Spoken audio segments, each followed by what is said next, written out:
Ibrahim Traoré is the current interim president of Burkina Faso, a West African nation battling political instability and terrorism. Born in March 1988 in the town of Bondakai, Traoré rose from a humble background to become the youngest head of state in the world when he assumed power at just 34 years old. His rise was sudden, bold, and came at a time when the country was desperate for change.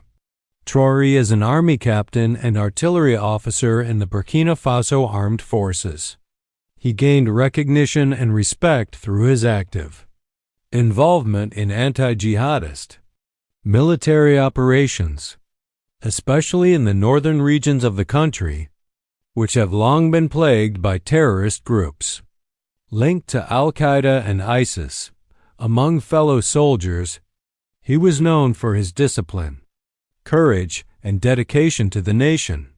In January 2022, a previous military coup had already overthrown the elected government, bringing Lieutenant Colonel Paul-Henri Demiba to power. However, hopes of restoring peace under Demiba quickly faded, as terrorist attacks increased and more regions fell out of government control. Frustrated with the worsening security crisis and a lack of results, Captain Ibrahim Traoré led another coup on September 30, 2022, removing Demiba from power. In a televised statement, Traoré said the leadership had failed the people and promised a new path focused on national security and sovereignty.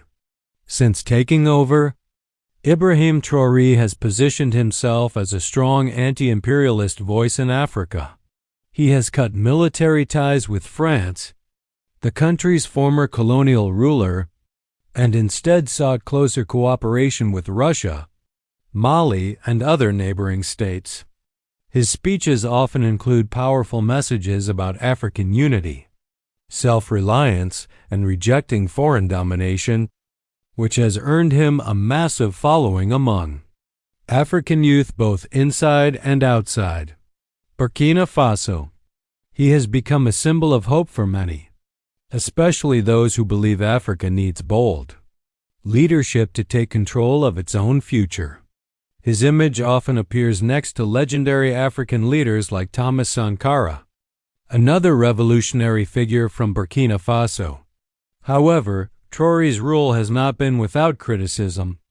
International organizations and human rights groups have expressed concern about media restrictions, freedom of speech, and the lack of a clear transition plan back to civilian democratic rule. Some fear that the prolonged military control could threaten democratic values in the region. Despite these concerns, many in Burkina Faso continue to support Ibrahim Traoré, believing that only a firm and fearless leader can defeat terrorism and restore dignity to the nation. His youth, his passion, and his nationalist vision have made him a standout figure in modern African politics. Only time will tell whether Captain Ibrahim Traoré will fulfill his promises, but one thing is certain. If you like my video and you like Ibrahim, then subscribe my channel for more videos.